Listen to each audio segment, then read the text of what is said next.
Purimpone boleh karena usul Allah Subhanahu wa taala. Subhanahu wa taala berkata tapi ije dua tim lalpa semangat fobi nomor ini poin masalah suan atau lain dua siapa dalam proses dulu ini tentang tema yang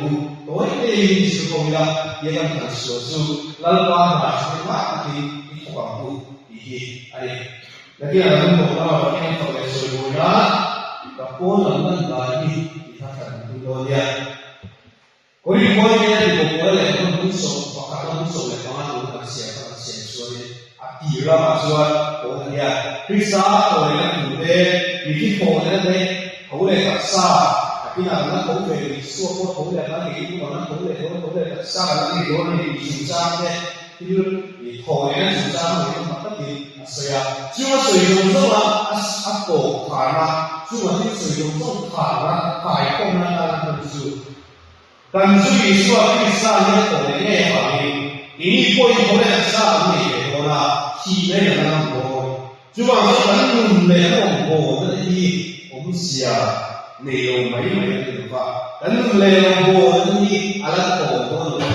一些看的题目的，我们的我的来看呢，非我呢，但是来我大家能够是啥子手下，为了人多一实际的跟水坝很好嘛，水坝说跟农区嘛呢，跟不会的，啊，你下来的是不会多，很好。Suatu saja. Ulai buat ibu makan ibu, beli makan rumah itu tangan di dress macam itu. Dan saya ini itu kokilnya di luar ada soal rumah dari. Di sini ada dia berjalan sangat rumah ini boleh sesuatu, boleh sesuatu ada buah, buah itu kampanye.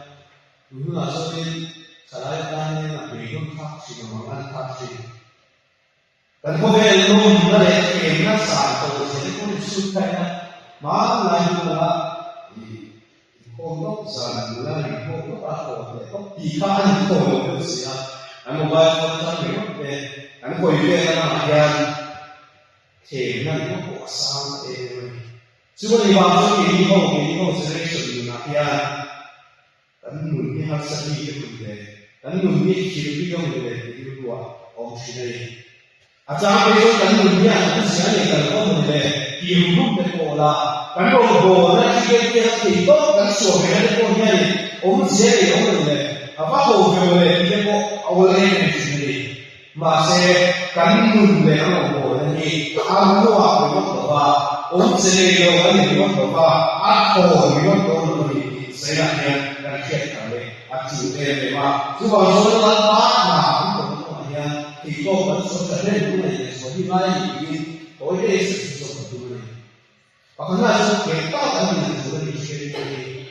bukan soalan sensitif itu sampai berapa sensitif Asia kita ini jadi bukan saja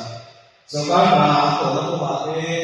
bingung kalau kita jadi berat kata-kata itu adalah kita ini juga sama ada juga. Rindu dengan yang saya jika ini iman itu kalau boleh dengan saya kita ini sendiri akan juga ya.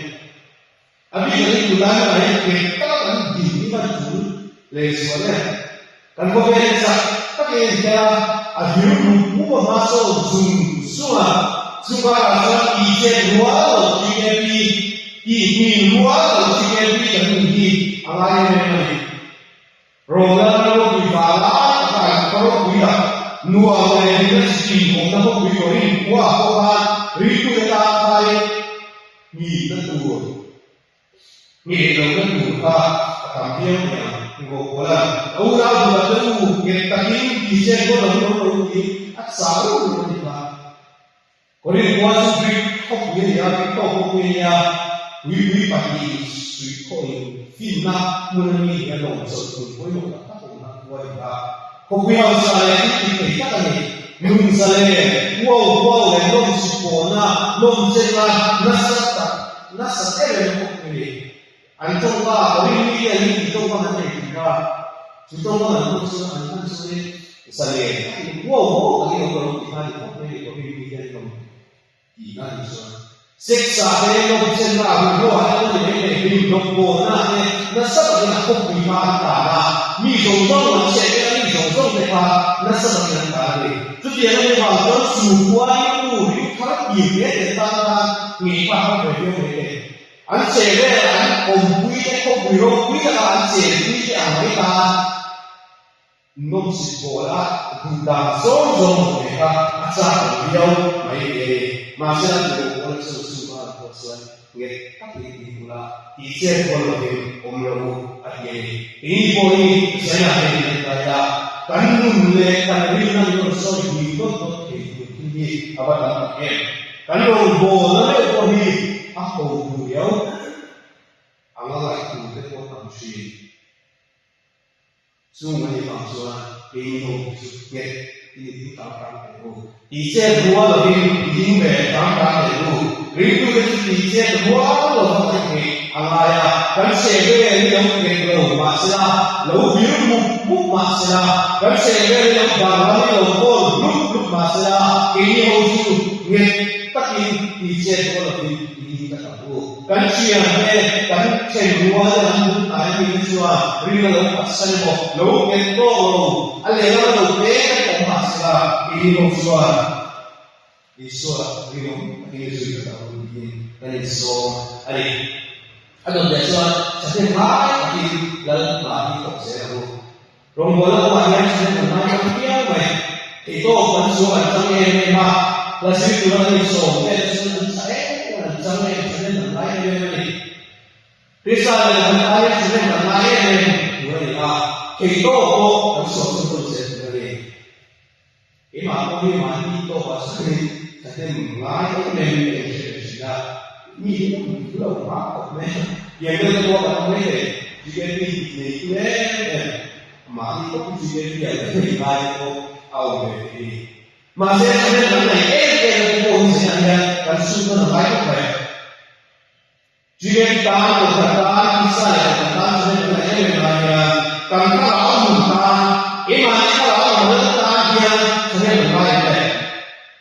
หัวเนี่ยหัวที่น่าสนใจเนี่ยมันต้องไปเลยเนี่ยสปอร์ตเซ็ตปิกนิกรีเครชั่นที่น่าสนใจชาวเด็กมันต้องไปเลยปัจจัยนั้นโกเกี่ยวกับอะไรเนี่ยปัจจัยนั้นโกตั้งแต่เกี่ยวกับเนี่ยชาวเด็กมันไปจีเอ็นสปอร์ตเนี่ยสูดเนี่ยเราจะสูดคนเดียวเราจะไปเนี่ยมันไม่ได้เลยมันเป็นสิ่งที่บ้านเราเสียหัวที่โกต้องการอะไรฉันเองกันเลยที่โตไปสู่กันที่อะไรจุดมันจะเป็นอะไรนั่นก็คือว่าฉันเองกันเลยส่วนที่มันมีมันพวกเราบ้านเราภาพเนี่ยจีเอ็นด้วยเป็นหนึ่งภาพนะกันเชียร์ภาพนะกันมีแต่สุดยอดกันหนึ่งละมันจะเป็นกันภาพสุดยอด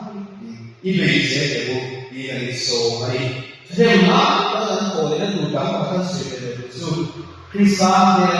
di dalam itu manusia yang lain. Kemudian ada yang mengatakan, tapi ini lain semua yang sesuai ya.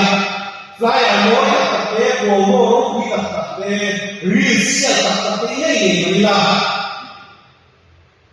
Kristusnya itu maksudnya sesuatu我上课嘛，把天人嘛一个嘛来推动啊，所以我也说我们写的发展没有吧？举个例子，咱海风群，时候如果咱人民搞这个问题什么，咱海风群组，咱 program 方面，咱 fellowship 的，咱 sports 的，咱 recreation 的，注重的，咱 picnic 的，注重的，啊，我们我们说吧，啊，北国那来我们风群，啊，东那我们风群。mà xe ăn được thế dùng trong cái bố thì đồng ý bố nó cùng cái của ta là đi trong nó này xưa là nó là cái bố cái gì này nó sẽ đi trong cái vi phạm không rồi thì bây giờ là nó เนี่ยมีน้ำมันยี่กันเที่ยวมาแล้วพ่อแม่มันเดี๋ยวมาดูที่ห้องเราว่าแค่ก็ดูว่าที่นี่บ้านสาสิเนี่ยมวยกับเรื่องเนี่ยเป็นคนที่ไปส่งเสียว่าสักวันเนี่ยยังจะทำมวยกับที่เราบ้านสวนเราที่ว่าเนี่ยสิไม่นะคริสต์มาสเนี่ยเราแต่งตัวอย่างกับส่วนที่เราสวน但美国所需要说，我们晓得，是吧？这个用意，你讲这个啥的，我以为这些哪的一口来说的路，但是你从中间找到里面的很多的所出都知道，马上可以满足我，可以啥的你讲的说的，满足我所可以现在边太累了，就是说那我有个人啊，把天上我有个人，但是太累，就哎。Atau berasal environment yang tadi dan bela environment sebenarnya adalah masuk kan kau asal itu kan diam lagi kan sebenarnya lagi lalu asuhan atau mana semua pada semua sesuatu itu kau itu macam asuhan atau itu masalah mana itu yang kami perhatian faham yang lawan itu buat dan di Kaya hukum itu, kaya